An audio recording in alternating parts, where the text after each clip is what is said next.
dan shalom bagi kita semuanya di tempat ini. Hari ini kita sama-sama beribadah memperingati kenaikan Tuhan Yesus, saudaraku ya.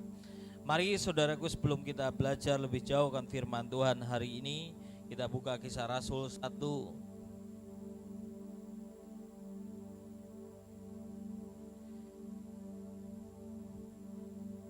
ayat 6 sampai 11. Kisah Rasul 1 ayat 6 sampai ayat yang ke-11. Mari perhatikan baik-baik. Judulnya Yesus terangkat ke sorga, perikopnya saudaraku ya. Maka bertanyalah mereka yang berkumpul di situ, Tuhan, maukah engkau pada masa ini memulihkan kerajaan bagi Israel? Jawabnya, engkau tidak perlu mengetahui masa dan waktu yang ditetapkan Bapa sendiri menurut kuasanya. Tetapi kamu akan menerima kuasa kalau Roh Kudus turun ke atas kamu, dan kamu akan menjadi saksiku di Yerusalem, di seluruh Yudea dan Samaria sampai ke ujung bumi. Sesudah ia mengatakan demikian, terangkatlah ia disaksikan oleh mereka, dan awan menutupnya dari pandangan mereka. Ketika mereka sedang menatap ke langit waktu ia naik itu, tiba-tiba berdirilah dua orang yang berpakaian putih dekat mereka, dan berkata kepada mereka, hai orang-orang Galilea, mengapakah kamu berdiri melihat ke langit? Yesus ini yang terangkat ke sorga meninggalkan kamu akan datang kembali dengan cara yang sama seperti kamu melihat dia naik ke sorga. Bapak Ibu Saudara, kita percaya bahwa hari ini Yesus sudah terangkat ke sorga. Dia mati buat kita, dia bangkit dari kematian, dan dia terangkat ke sorga, saudaraku. Saudara, saya berharap saudara mengerti ini. Kenapa Yesus harus naik ke sorga, saudaraku ya? Karena dia rindu mempersiapkan segala sesuatu untuk anak-anaknya, saudara. Dan dia memberikan Roh Kudusnya. Kalau Bapak Ibu baca firman Tuhan tadi, dia memberikan Roh Kudusnya bagi setiap orang percaya, saudaraku ya. Untuk apa? Menyiapkan mereka. Saya percaya hari-hari ini saudaraku ya, inilah masa-masa persiapan untuk menyambut kedatangan Tuhan yang kedua kali. Ya, kita ini adalah orang-orang yang harus mengerti, karena firman Tuhan katakan ada orang-orang yang punya pemahaman ya tidak ada pengangkatan dan lain sebagainya, saudaraku ya. Tapi itu masing-masing iman masing-masing. Tapi buat kita saudaraku ya, firman Tuhan berkata di ayat 11, hai orang-orang Galilea, kata para malaikat. Ya, mengapa kamu berdiri melihat ke langit? Yesus ini yang terangkat ke sorga meninggalkan kamu akan datang kembali dengan cara yang sama seperti kamu melihat dia naik. Berarti nanti dia akan turun, saudaraku ya, sama seperti ketika dia naik ke sorga. Ya, semua orang akan lihat nanti di langit, saudaraku ya. Nah, artinya apa, saudaraku ya? Kita ini perlu menyiapkan diri kita untuk kedatangan Tuhan yang kedua kali, saudaraku ya. Kita tahu ini masa anugerah yang diberikan Tuhan agar banyak orang diselamatkan. Tapi percayalah seperti ini saudaraku ya, waktu dan masanya kita nggak pernah tahu. Tapi yang kita tahu bahwa ini masa-masa penggenapan segala sesuatu terjadi. Ya, sampai bilangan orang yang diselamatkan itu genap, maka datanglah Tuhan. Pertanyaannya, kita tahu nggak berapa jumlah orang yang diselamatkan? Nggak tahu saudara. Makanya yang kita rindukan hari ini, kita menggenapkan semua rencana Tuhan. Sampai semua orang dengan jumlah yang ditetapkan oleh Tuhan yang diselamatkan, itu genap. Maka datanglah Tuhan menjemput setiap orang percaya. Nah, pertanyaannya hari ini saudaraku ya, bagaimana kita menyiapkan diri kita hari-hari ini untuk menyambut kedatangan Tuhan? Saudara, Tuhan datang itu ya, saudara harus mengerti, bisa nanti betul-betul Tuhan datang di hadapan banyak orang, tapi juga bisa secara pribadi saudaraku ya.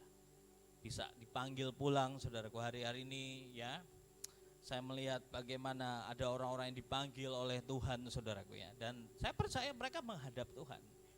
Nah, pertanyaannya hari ini saudaraku ya, kita tidak pernah tahu kapan kita dipanggil oleh Tuhan. Apakah kita nanti ikut dalam pengangkatan, ataukah kita ini lebih dulu dipanggil oleh Tuhan? Saya nggak pernah tahu saudaraku.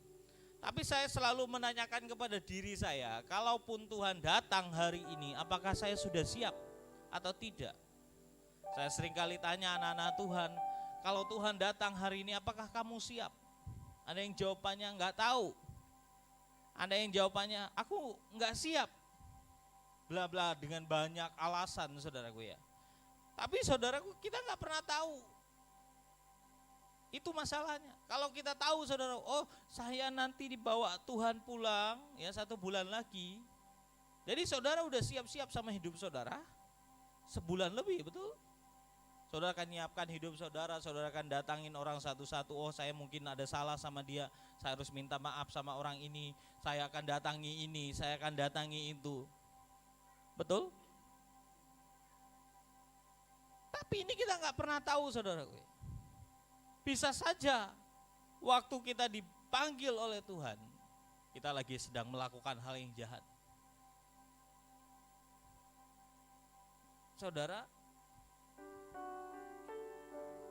makanya saudaraku, ketika Tuhan bicara di hati kita, ketika Tuhan mengingatkan kita akan semua pelanggaran dan dosa kita, saudara, itulah waktu yang tepat untuk saudara berbalik kepada Tuhan.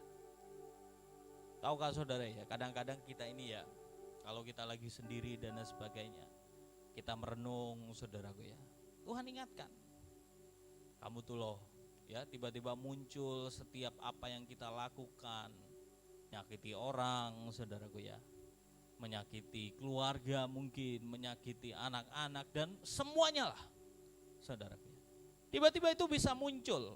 Dan itu pekerjaan Roh Tuhan, saudaraku. Karena yang menginsapkan, yang mengingatkan kita itu Roh Kudus. Nah, waktu-waktu seperti itu, saudaraku, saudara harus sadar, oh ini waktunya, aku harus berbalik. Karena saudaraku ya, kalau saudara abaikan itu tanda-tanda loh saudaraku ya,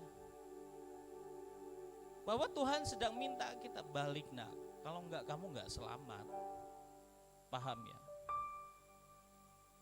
Saya pernah ngalamin saudaraku ya. Saya meninggalkan persekutuan dengan saudara seiman. Saya meninggalkan hubungan dengan Tuhan saudaraku ya. Saya sudah jarang baca Alkitab, saya jarang berdoa, saya jarang lakukan semua ya. Saya bergaul dengan teman-teman saya, jalan-jalan, nongkrong saudaraku. Saya kerjain. Ya, saya ngerjain juga apa yang mereka lakukan, saudaraku, minum dan lain sebagainya, saudaraku. Sampai satu titik saya lagi duduk di atas motor, teman-teman saya juga duduk, mereka sambil ngobrol-ngobrol, saudaraku ya. Saya cuma duduk diam. Saya cuma duduk diam waktu itu dan saya nggak tahu tiba-tiba pikiran saya itu, saudaraku ya, seperti ada sesuatu, saudaraku. Saya ngingatin semua yang saya lakukan, ya, ninggalin ibadah, ninggalin saudara seiman. Tiba-tiba diingatkan Tuhan semua. Tuhan tunjukin apa, saya ngelakuin ini, ngelakuin itu, saudaraku ya. Dan Tuhan cuma bilang apa? Nggak tahu. Hati saya itu cuma berkata, ngapain ya saya ngerjain ini semua? Saya timbul di pikiran, kok hati saya nggak tenang? Kenapa saya seperti ini? Sampai saya bilang, Tuhan apa ini? Nggak tahu. Tuhan tuh bicara di hati saya lembut waktu itu, cuma bilang, nah balik. Saya ngerti saudaraku, balik itu artinya kembali seperti engkau mencintai aku mula-mula, kata Tuhan. Sejak itu saudaraku, saya mulai belajar berdoa. Pelan-pelan saudaraku, saya nggak berubah 180 derajat, enggak. Saya pelan-pelan saudaraku ya, saya mulai mulai cari Tuhan, saya buka Alkitab lagi, saya doa ke Tuhan. Saya mulai mendengarkan khotbah lagi saudaraku ya. Tapi apakah nongkrongnya berhenti? Enggak, tetap aja keluar saudaraku ya. Sampai satu titik di sini semakin rindu untuk balik ke Tuhan. Saya tinggalin semua. Ya, saya kembali ke persekutuan, ke gereja. Saya kembali dengan saudara-saudara seiman, saya bangun hidup saya di hadapan Tuhan. Karena saya nggak tahu, mungkin saudara, kalau saya menghiraukan panggilan Tuhan itu, mungkin dari dulu setan sudah ngincar saya untuk saya dibinasa. Saya mungkin nggak ada di tengah-tengah saudara. Karena kerjaan kami dulu, waduh saudaraku ya, balap-balapan saudaraku ya, tawuran. Nah itu saudaraku ya, kapan saja bisa bikin celaka. Ya. Makanya saya bilang buat kita saudaraku, kalau Tuhan mengingatkan itu, ayo cepat balik. Saudara, kita harus ngerti ini, kenapa saudaraku ya? Tuhan sudah siapkan semua di kerajaannya. Tuhan hari ini di sorga itu menyiapkan semua keperluan kita, kebutuhan kita. Itu bagian Yesus hari ini saudara. Dia sedang menyiapkan pesta bagi anak-anaknya. Nah, kita ini yang harus sadar, kita ini yang harus mengerti, kita juga harus menyiapkan diri kita, betul? Amin. Di sorga saja sibuk menyiapkan itu saudaraku ya. Beberapa anak-anak Tuhan yang dapat mimpi, dapat penglihatan, melihat di sorga segala sesuatu sudah dipersiapkan, bahkan sudah siap. Mungkin persiapannya sudah 95%, 97 kali ya. Nah pertanyaannya hari ini, apakah kamu siap untuk masuk ke pesta itu? Apakah kamu sudah menyiapkan dirimu untuk bersama-sama dengan Dia? Jangan sampai pertanyaannya nanti saudaraku, saya gak siap. Mana tahu kan, kalau kita misalnya mau ikut pesta, saudara kan pasti sibuk nih, apalagi wanita. Betul? Pasti sibuk ke salon saudaraku ya. Kalau laki-laki sih cepat aja saudaraku ya. Kalau perempuan udah sanggulan saudaraku ya. Terus bedakan saudaraku ya. Macam-macam lah. Saya pernah saudaraku ya, acara nikahan saudaraku ya. Yang perempuannya berjam-jam saudaraku. Saya cuma ngapain sih? Oh ternyata antri saudaraku ya, make up saudaraku dan lain sebagainya lah. Persiapannya aja seperti itu saudaraku ya. Apalagi ini pesta raja, amin. Jadi persiapannya begitu rupa dong. Ingat, Tuhan pernah cerita tentang ada seorang tuan bikin pesta. Semua orang diwajibkan pakai pakaian pesta, betul? Ada satu orang yang akhirnya tidak pakaian pesta. Dan Tuhan bilang, kenapa kamu gak pakai pakaian pesta, kata Tuhan. Yang gak ada jawaban sih saudara ya. Tapi saya bantu jawabnya. Orang itu mungkin jawab kayak gini, saya kan memang orang jalanan. Saya kan memang orang miskin. Ngapain saya harus pakai pakaian pesta? Itu juga bukan pakaian pesta saya. Ngapain? Saya ini mau jadi diri saya sendiri aja. Saya gembel, ya gini gembel.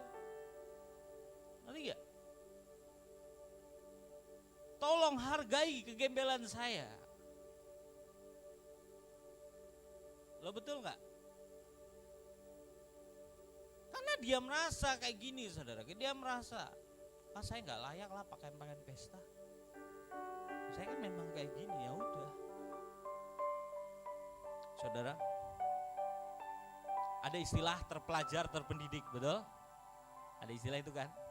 Kenapa dibilang orang terpelajar terdidik? Kenapa? Tahu? Ya karena mereka sekolah, karena mereka diajarin, betul? Mereka terdidik. Artinya orang-orang ini saudaraku ya, mereka dalam hidupnya, karakter, mannernya saudaraku ya, terlatih, terdidik, betul? Mereka kalau di hadapan orang, mereka tahu cara berhadapan dengan orang, betul? Mereka tahu caranya menempatkan dirinya di hadapan orang. Karena mereka terpelajar, terdidik, betul? Tapi ada orang yang tidak terpelajar, tidak terdidik dengan baik saudaraku. Kalau di depan orang sembarangan.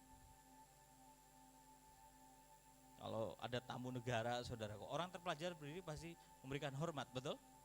Tapi kalau orang nggak mengerti saudaraku, dia duduk, hei kawal kule.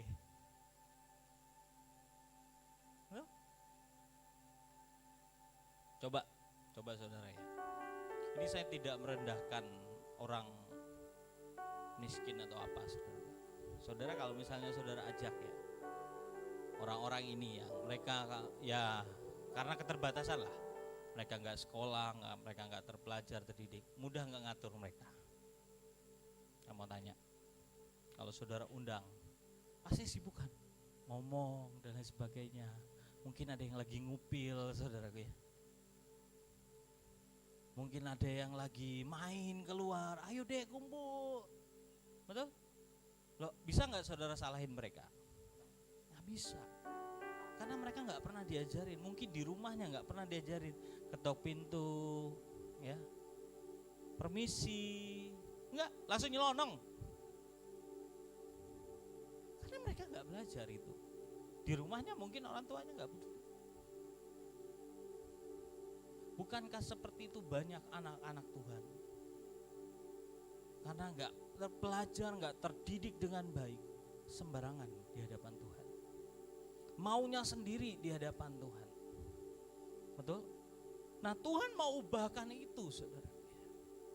Agar kita ini tahu menempatkan diri kita di hadapan Tuhan. Kita harus tahu kita ini harus punya karakter apa di hadapan Tuhan. Cara kita berpakaian di hadapan Tuhan seperti apa. Amin. Saudara lihat kan pentahbisan Raja Charles?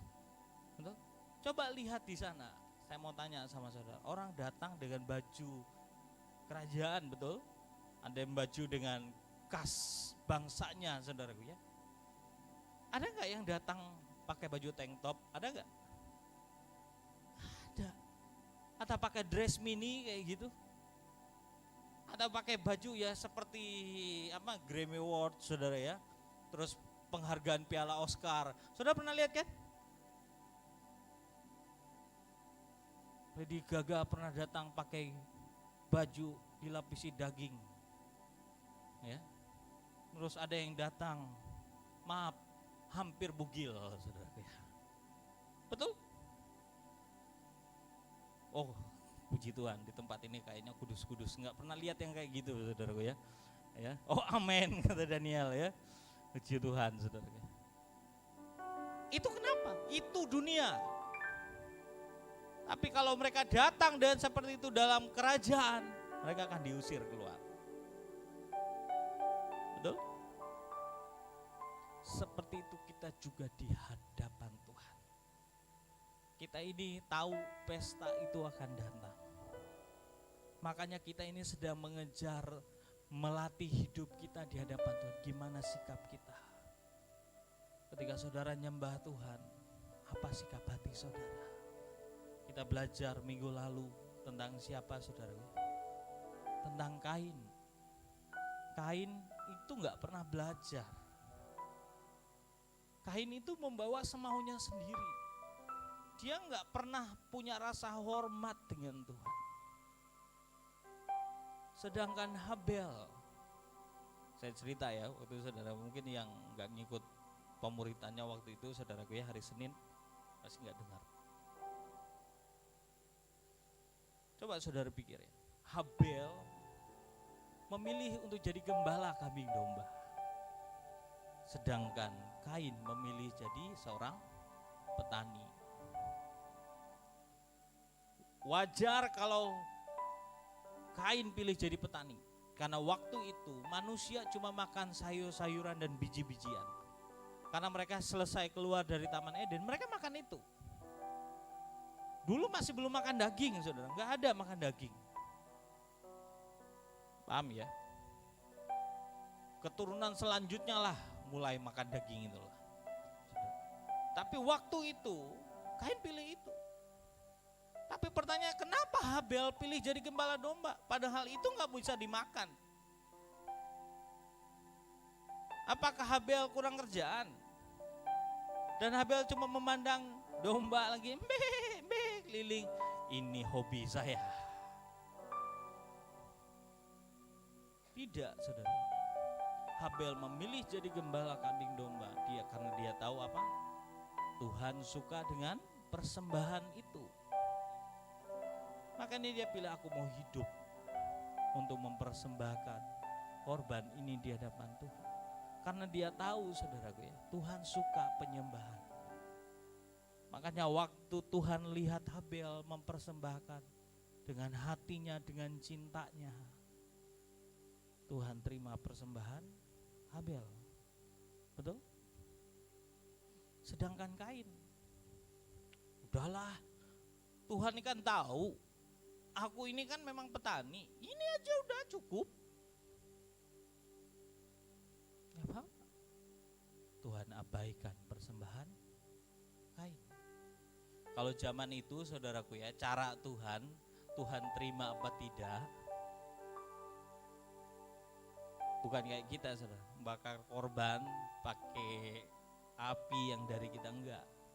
Caranya Tuhan terima apa tidak, disambar langsung dari sorga. Jadi waktu itu punya Habel langsung disambar oleh Tuhan. Punya Kain enggak terjadi apa-apa. Marahlah Kain. Kita saudaraku ya, ada yang disambar oleh Tuhan setiap korban kita, ada yang tidak.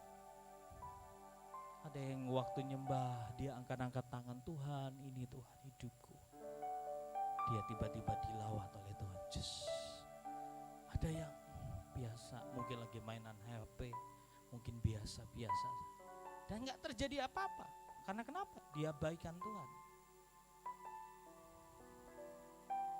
Karena gak pernah bawa yang terbaik.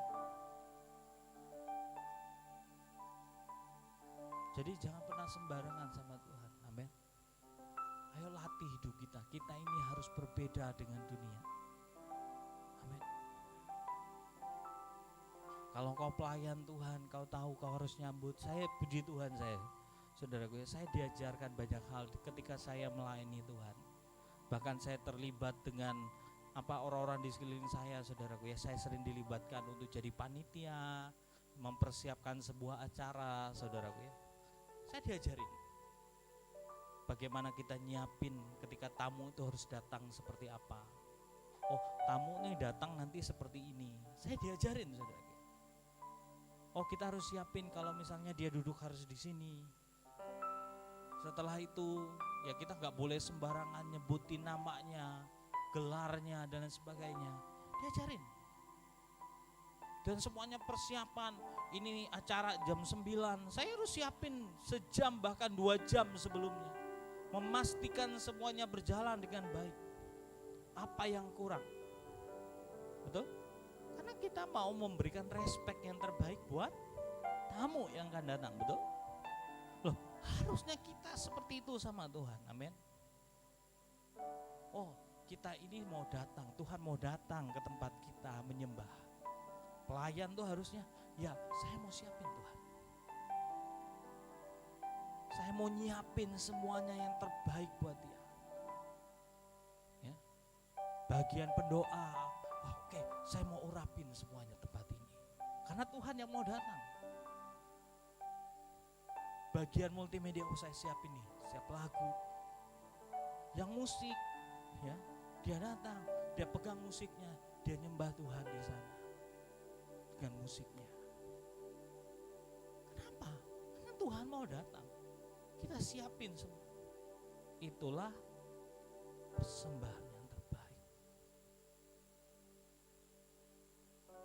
Tapi apakah kita lakukan itu atau tidak? Atau kita santai aja? Ini bukan perkara yang, maaf saudaraku, ini beda. Ada orang yang datang karena sengaja terlambat. Ada yang datang karena ya dia tahu saudaraku ya, mungkin dia mesti ada ngerjain sesuatu, betul? Dan dia ngomong, Tuhan maafin saya terlambat karena saya nyiapin ini. Gak masalah. Mungkin dia punya anak, saudaraku ya, anak mungkin rewel, saudaraku ya. Hatinya mau datang cepat. Tapi karena ini anak, saudaraku ya sudah, buat Tuhan punya dispensasi, betul?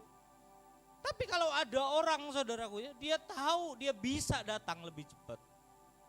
Tapi nanti aja. Bahkan dulu ini saya, saudaraku ya.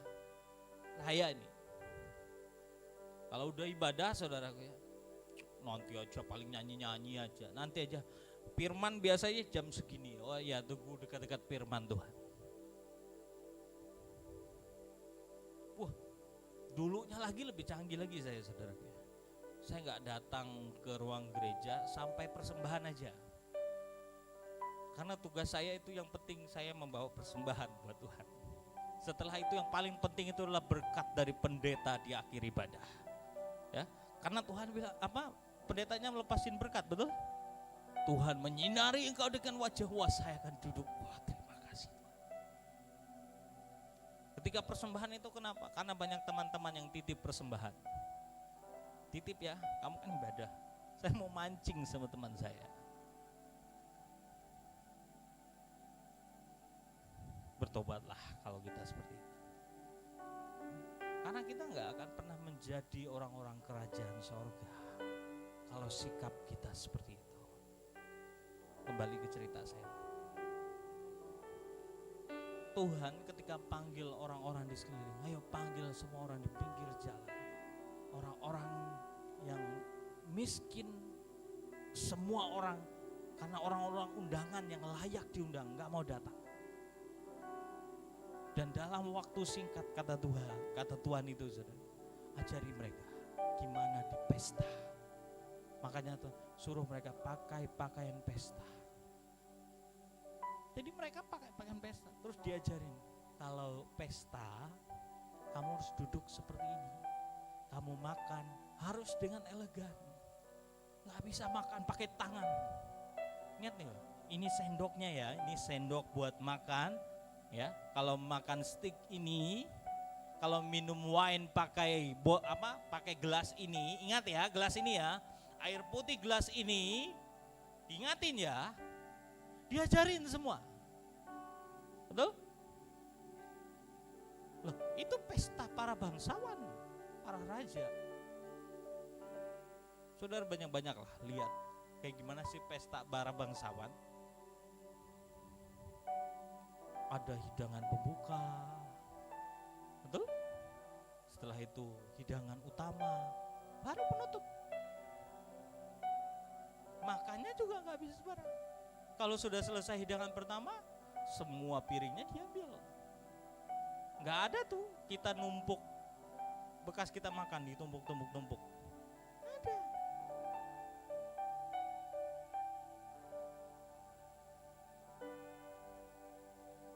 Makanya Tuhan bilang, kamu adalah ahli-ahli waris kerajaan. Kita ini ditetapkan untuk apa? Jadi pangeran-pangeran, putri-putri raja. Yang nanti Tuhan berkata bahwa engkau akan memerintah bersama-sama dengan aku di dalam kerajaan. Itu yang Tuhan tetapkan. Makanya hari ini saudaraku ya, Yesus sudah naik ke sorga. Dan dia siapkan semuanya di sana. Tapi jangan cuma Tuhan nyiapin, tapi juga engkau siapkan dirimu untuk pesta itu. Dan harus dari dirimu mau belajar, mau dididik, itu yang paling penting. Karena coba saudara lihat, ada satu orang itu yang gak mau belajar. Dia mungkin pikirannya apa? Capek belajar kayak gitu. Saya biasa makan pakai tangan udah aja. Tinggal cebok ini, gampang. Ngapain sih pegang-pegang, harus pakai garpu inilah. Banyak gak anak-anak Tuhan kayak gitu? Tuhan ajarin, ayo tunduk taat. Ngapain? Mau ngekang semua kebebasan saya. Hormati orang tuamu, ayah dan ibu. Ngapain ayah dan ibuku kok gak peduli sama aku? Udahlah. Nanya gak kayak gitu? Diajari untuk mengampuni. Ngapain ngampuni? Gak mau diajar. Dia pilih untuk apa? Jadi seperti keadaannya waktu itu. Dan kalau kita gak berubah, Tuhan bilang, bawa dia, lemparkan dia dalam kegelapan. Yang di dalamnya hanya ada kertakan gigi. Betul? Kalau Yesus waktu itu cuma bilang kembalikan dia ke tempat asalnya, nggak apa-apa, masih ada kesempatan buat saudara. Paham ya? Kalau waktu itu Tuhan Yesus kembalikan dia ke pinggir jalan, artinya masih ada kesempatan. Oh, dia nggak layak masuk pesta. Tapi ini Tuhan bilang apa? Oh, apa salahnya dia? Dia kan nggak nurut, betul? Oh, harus dilempar ke dalam kegelapan yang ada dalam kertakan gigi. Berarti dia disiksa, dianiaya di sana. Jadi ini pesannya buat siapa? Buat kita anak Tuhan. Jelas. Saya berdoa kita ini ngerti, saudara. Hidup kita ini gak boleh sembarangan di hadapan Tuhan. Kita gereja umat Tuhan harus paham, punya manner yang baik, sikap hormat dengan orang yang lebih tua. Harus punya itu. Kita harus punya yang namanya pengabdian kepada Tuhan. Kita ini harus sadar diri. Saya selalu bilang, ayo sadar diri dong. Kenapa saya bawa lagu tadi, relaku mengabdi dan melayani, darah dan nyawaku. Saya bercerita ini bukan tentang apa saudara harus jadi martir, mati. Enggak, darah dan nyawa itu saya sudah sering jelaskan sama saudara kan. Darah, nyawa itu adalah pikiran, perasaan dan kehendak kita yang diletakkan di hadapan Tuhan untuk diabdikan kepada Tuhan, maunya Tuhan. Saudara, kalau saudara dengar baca, saya rasa apakah ada di perpustakaan saudaraku ya, abdi Tuhan. Saudara, kalau saudara belajar di Jogja, ya ada keraton Jogja saudaraku ya, di sana ada abdi dalam. Waktu itu saudaraku, orang nanya saudaraku ya, berapa gaji abdi dalam di sana? Ada yang tahu gajinya berapa? Sebulan. Ada yang tahu? Ya kecil, tahu ya, kecil. Berapa? Ada yang tahu? Ini kalau nggak salah saudara, kisaran 10.000 sampai 20.000 di tengah-tengah. Kalau nggak salah ada yang 15.000, ada yang 12.500 sebulan. Baca aja, nanti cari di Google saudara kan gajinya. Tapi abdi dalam itu mau loh. Mereka mau kerja melayani sultan. Mereka ninggalin semua kenyamanannya untuk melayani sultan, raja. Kok bisa? Kok bisa?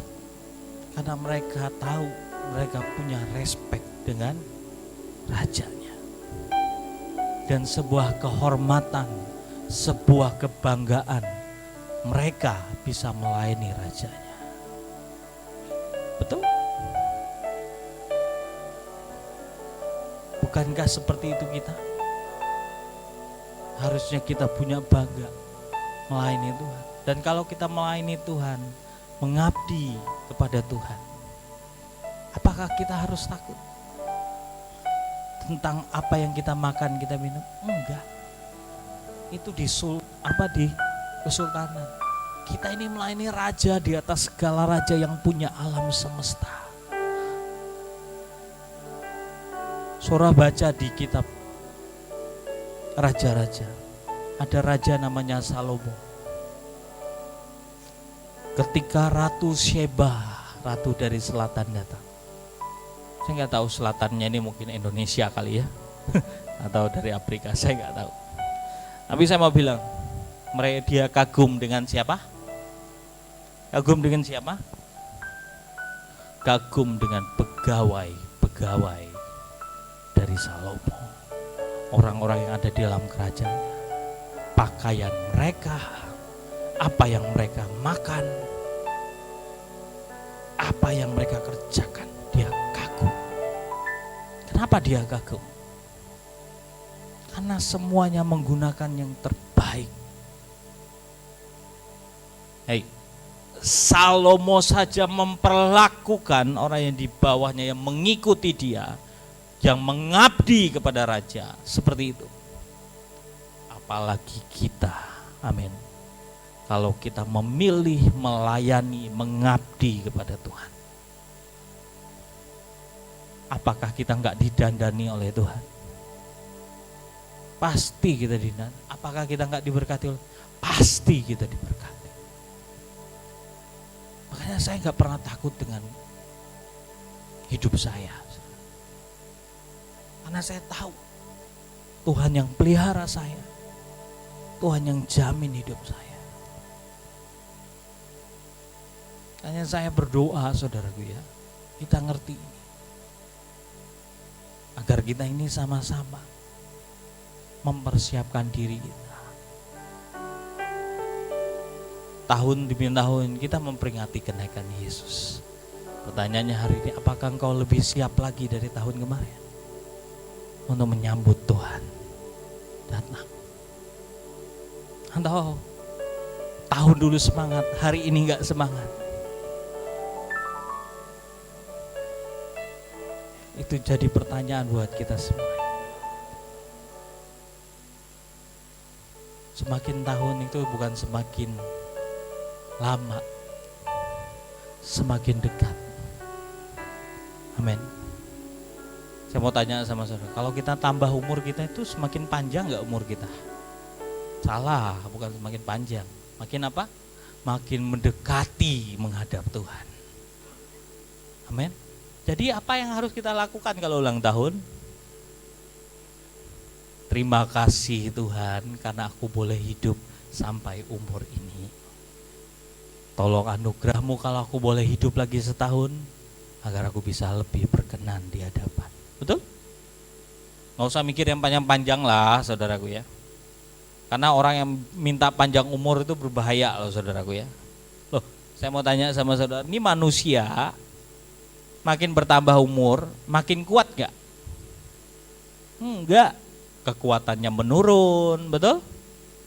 Yang lebih parah misalnya sudah 70-80, daya ingat menurun, betul? Dulu bisa gagah-gagah jalan kayak gini, saudaraku ya. Tiba-tiba makin berumur, ada yang ditenteng, saudaraku ya. Ayo naik. Jalan dulu gagah kayak gini. Ya.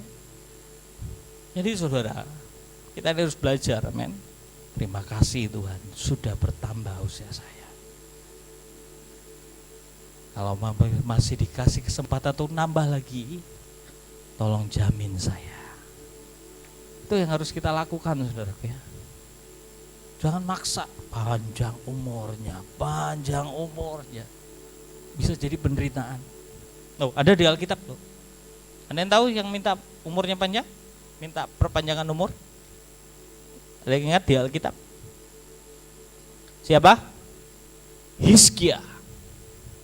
Hizkia itu kan datang Nabi Yesaya, betul? Nabi Yesaya bilang, Raja, Tuhan bilang kamu harus pulang, kamu akan mati.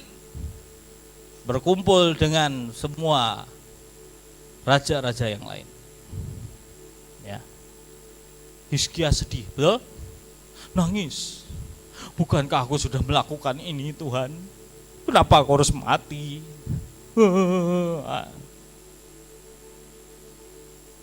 Tuhan dengar dia. Belum keluar dari pintu si Yesaya, Tuhan bilang, kasih tahu dia, aku perpanjang umurnya 15 tahun. Apa yang terjadi saudara? Hidup 15 tahun lagi. Betul?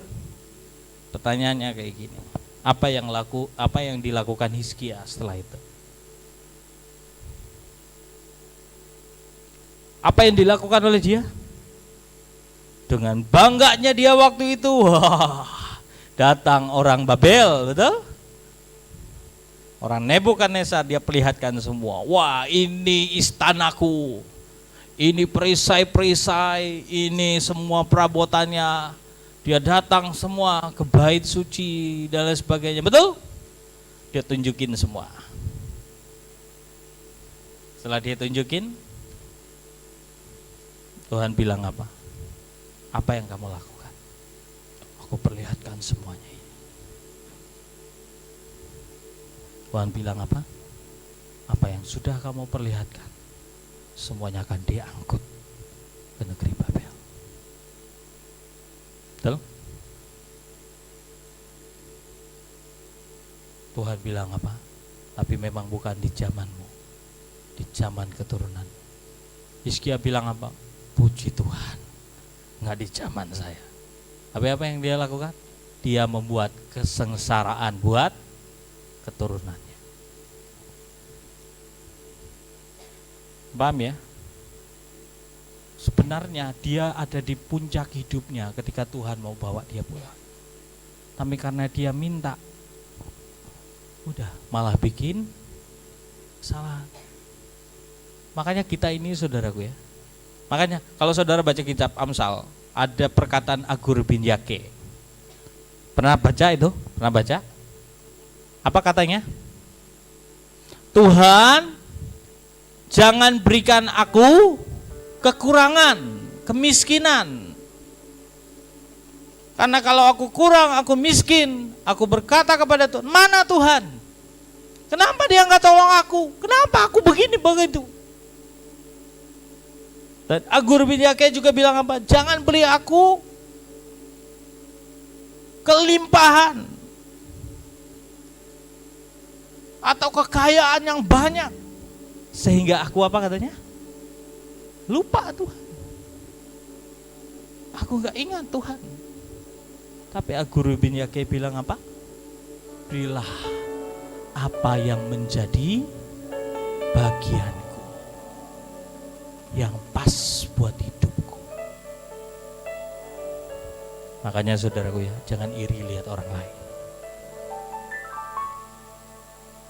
Mintalah dengan Tuhan yang menjadi bagianmu, karena itu kapasitasmu. Ya. Makanya saudaraku ya, kenapa banyak orang gak siap ketika pulang? Ada yang tahu? Ya karena dia gak tahu. Dia belum layak. Betul? Kenapa banyak orang nggak datang ke pesta? Padahal udah diundang. Karena dia nggak siap. Mungkin belum gosok gigi kali.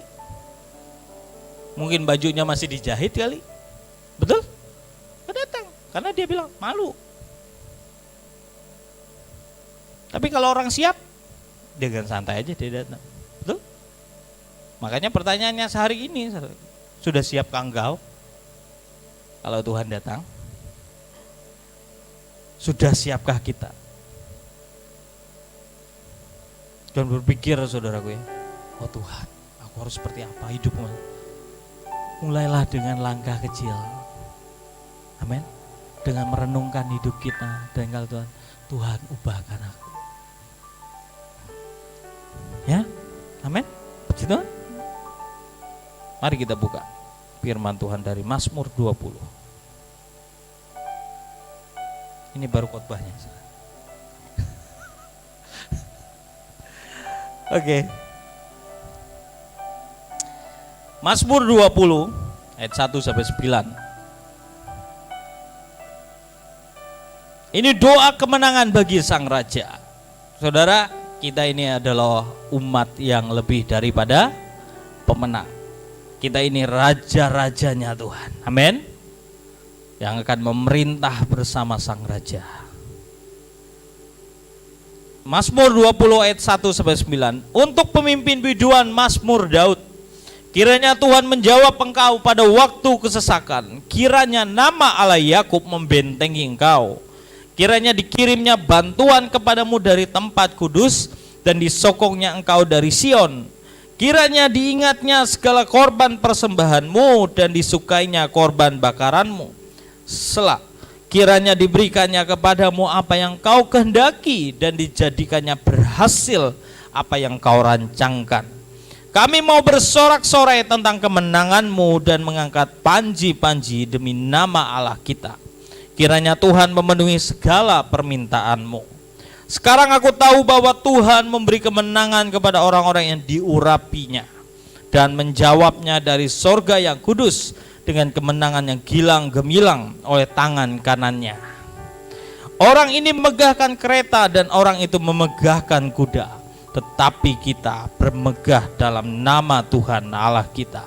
Mereka rebah dan jatuh, tetapi kita bangun berdiri dan tetap tegak. Ya Tuhan, berikanlah kemenangan kepada Raja. Jawablah kiranya kami pada waktu kami berseru. Saudara, ada berapa hal penting yang menjadi rema buat saya dari firman ini. Saudara bisa lihat bahwa Tuhan bagi anak-anaknya yang mempersiapkan hidup, ya, yang mempersiapkan dirinya untuk menyambut sang Raja, adalah orang-orang yang akan melihat kemenangan dalam hidupnya. Kenapa? Karena Tuhan di setiap langkahnya menjawab doanya waktu kesesakan. Kita ini anak-anak Tuhan, saudara, harus sadar. Kita ini punya Tuhan yang hidup. Setiap jalan hidup kita, mau masalah apapun, jangan pernah takut. Karena Tuhan pasti jawab dan tolong kita di setiap langkah. Itu janji Tuhan buat kita. Amin. Dia waktu pesan kepada murid-muridnya, enggak usah takut, ada Roh Kudus yang kuberikan buat engkau. Makanya saudaraku, minta Roh Kudus itu penuhi hidupmu. Dan dia jadi penolong buat engkau untuk mempersiapkan dirimu untuk kedatangan Tuhan. Amin. Jadi jangan pernah abaikan suara hatimu.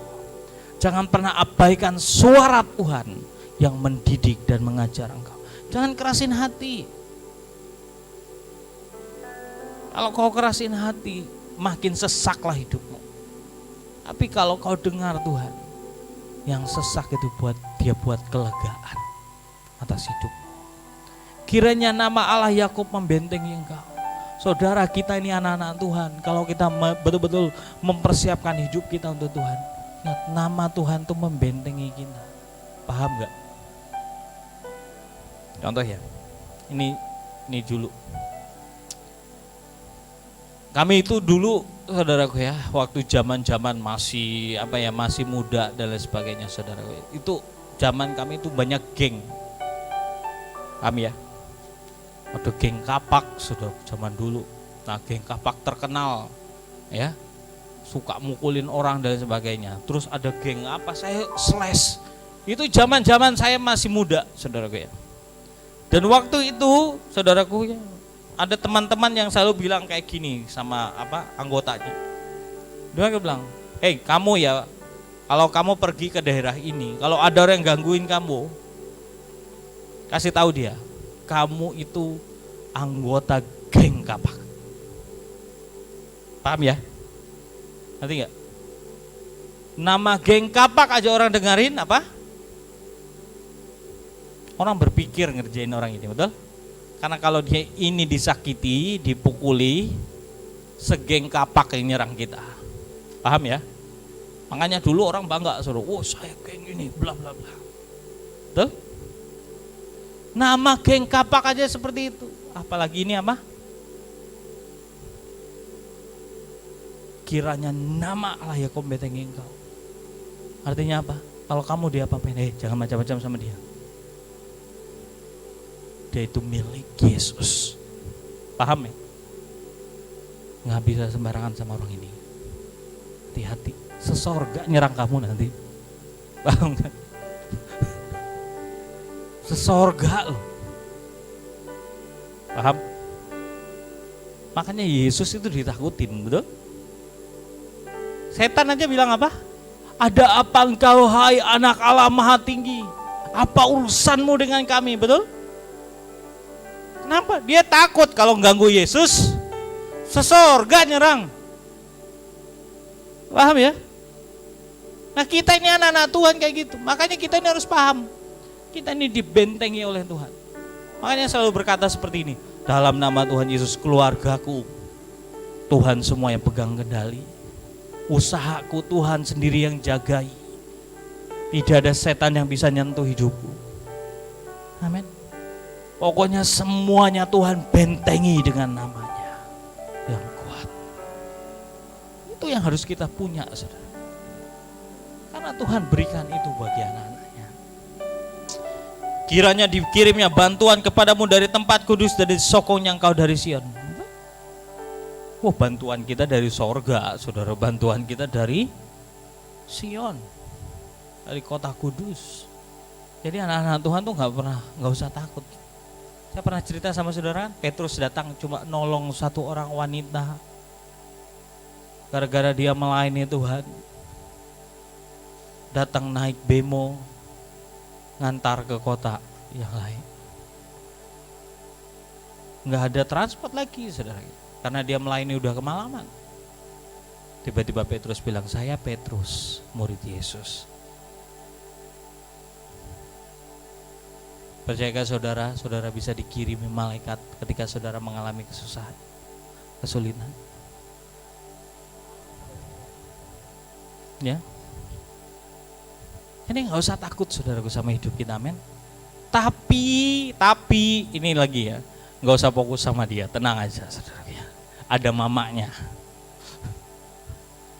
Tapi pertanyaannya saudara ya, kita ini orang-orang yang betul-betul sungguh-sungguh sama Tuhan.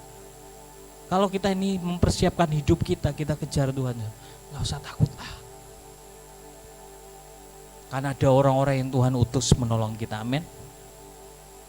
Ini masa akhir, masa supranatural, amin. Jadi jangan batasin diri saudara dengan logika saudara, no. Ingat, berkat Tuhan itu bukan gajimu. Jangan berpikir, wah gaji itu berkat Tuhan aja, satu itu aja. Enggak. Berkat Tuhan itu datang dari segala arah dalam hidup. Amin. Jadi gak usah takut.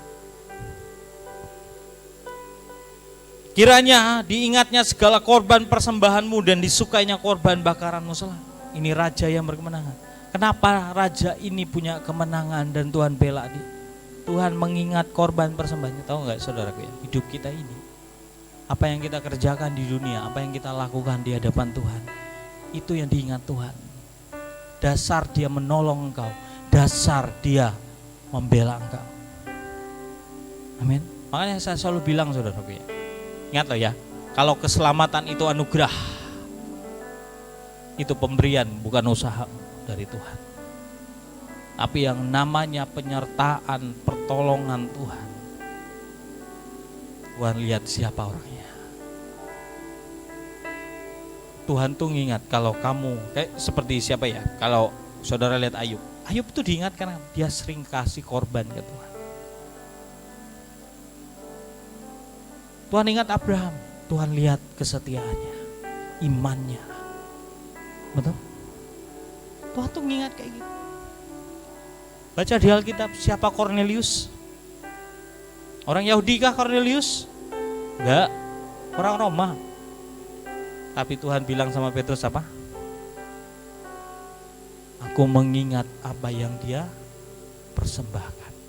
Dia menolong orang-orang Kristen, dia menolong orang-orang Yahudi, dia menolong orang-orang di sinagog, dia kasih persembahan, dia tolong orang-orang miskin. Tuhan bilang apa?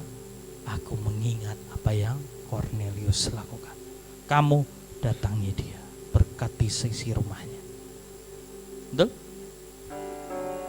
Saudara, kita ini kalau mau dijawab Tuhan, didengar Tuhan, diperhatikan Tuhan, apa yang membuat Tuhan tersentuh dengan hidupmu? Kalau nggak ada, nggak bisa. Makanya saudaraku ya, ayo buat Tuhan mengingat persembahanmu, korban persembahanmu. Korban persembahan itu, korban sekali lagi saya mau bilang sama saudara, bukan yang enak, betul? Ada yang datang, mungkin dia masak di rumah, setelah itu dia bawa, wah di sana orangnya belum makan, diantar makanan. Tuhan, aku berdoa biar orang ini makan dan dia boleh ketemu Engkau. Tuhan ingat. Ada yang melayani Tuhan, mungkin dia gak punya apa-apa, tapi dia mendoakan setiap kursi kali dengan nangis Tuhan. Setiap orang di sini diselamatkan. Tuhan mengingat itu, saudara. Jadi gak takut ketika engkau melayani Tuhan. Tuhan ingat. Jangan sampai Tuhan tuh mengingat yang buruk sama kita. Itu mengerikan, saudara. Buat Tuhan mengingat setiap korbanmu, setiap persembahanmu. Engkau menolong orang lain, engkau melayani Tuhan dengan kesungguhan hati. Engkau memberkati setiap jiwa-jiwa Tuhan. Ingat bagaimana ketaatanmu dengan Tuhan. Bagaimana kesetiaanmu dengan Tuhan. Bagaimana engkau ditindas, diomongi orang, kamu gak membalas orang lain. Bahkan kamu mendoakan dan mengasihi dan mendoakan dia. Buat itu Tuhan ingat. Tuhan tuh bukan kayak kita yang mudah melupakan kebaikan. Tapi kalau udah kesalahan, kebaikannya hilang semuanya.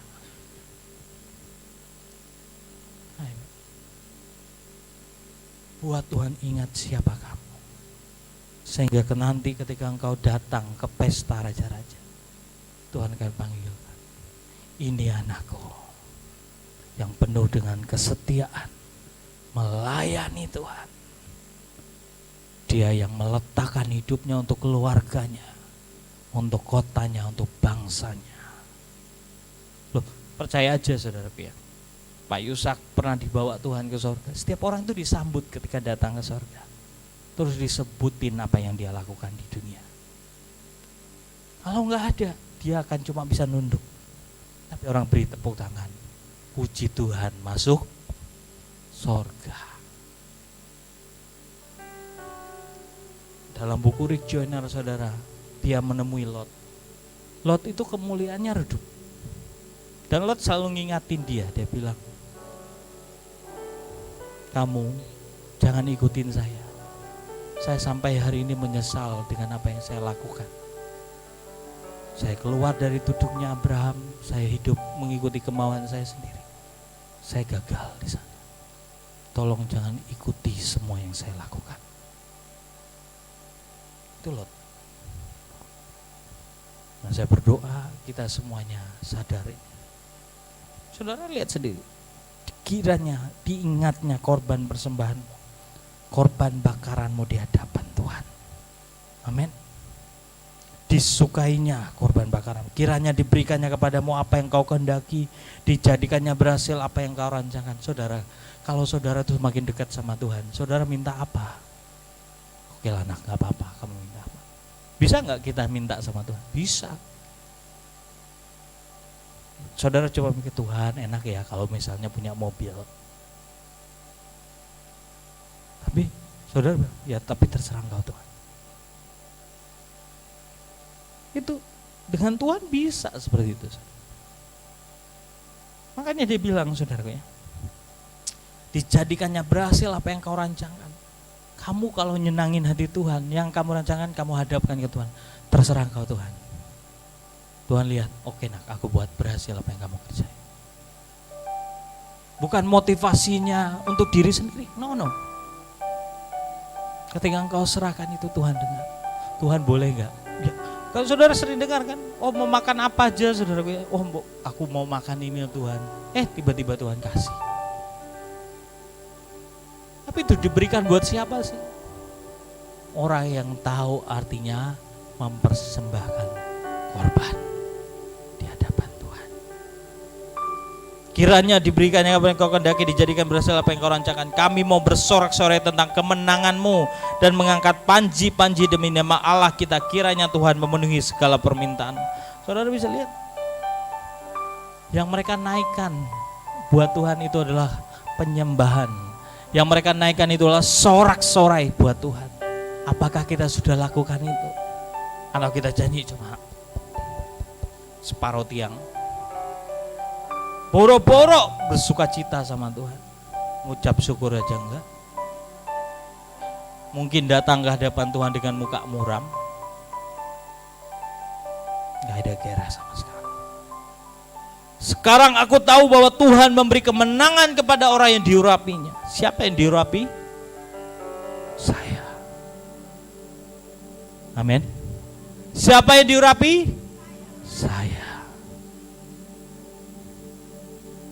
Tuhan beri kemenangan buat anak-anak. Jadi jangan takut saudaraku ya, kalau Tuhan mempersiapkan kita. Yang penting saudara mau. Amin. Dia lengkapi semua apa yang kamu perlukan, apa yang kamu butuhkan, dia kasih semuanya. Amin. Loh, lihat orang pinggir-pinggir jalan itu saudaraku ya, orang pengemis dan lain sebagainya, apakah Tuhan gak perlengkapi mereka ketika masuk ke pesta? Diperlengkapi semuanya, baju mereka, apa yang mereka butuhkan, semua dikasih oleh Tuhan. Bukan Tuhan yang gak mau kasih. Jadi jangan saudara berpikir Tuhan gak mau kasih, gak mungkin. Emang Tuhan mau lihat kamu menderita? Enggak. Dia mau melihat kamu berhasil kok. Tuhan mencintai kita karena kita anak-anaknya. Dia gak mau lihat kamu ke neraka kok. Dia mau lihat kamu ada di pestanya. Makanya hari ini dia latih kita, dia didik kita. Dia ingatkan kita. Ini loh nak, biar kamu bisa masuk loh. Jangan sampai kita mengeraskan hati. Orang-orang ini memegahkan kereta, orang itu memegahkan kuda, tapi kita bermegah dalam nama Tuhan. Kebanggaan hidup kita itu bukan dengan kekayaan yang kita punya.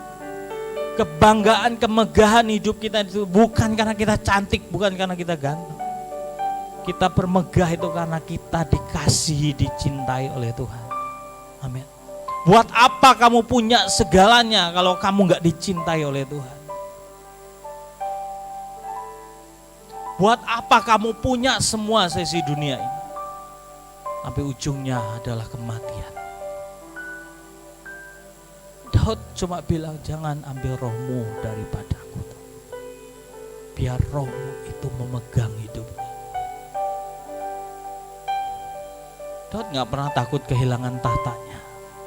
Ketika mau direbut oleh Absalom, dia gak takut, dia lari kok. Dia tinggalin. Dia gak pernah pertahankan begitu rupa. Tapi Tuhan tahu ini punyamu jatah. Tuhan bela dia.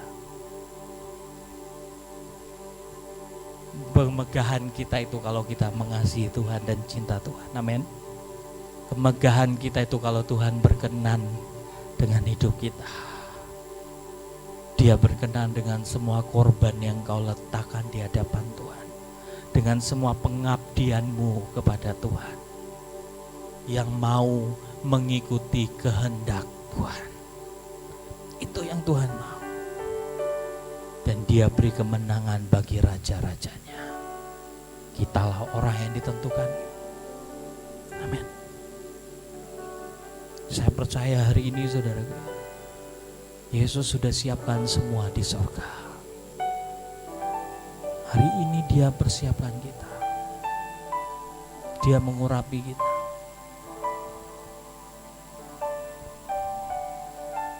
Saudara, sekali lagi. Kalau hari ini saudara sering lihat di Sion, tempat Bunani keluar banyak minyak. Buat saya, itu untuk mempersiapkan semua umatnya di hadapan Tuhan. Nah, saya berdoa saudara ngerti, agar kita hari ini siap, layak berkenan di hadapan Tuhan. Sehingga ketika dia nanti akan datang, kita didapati tidak bercacat,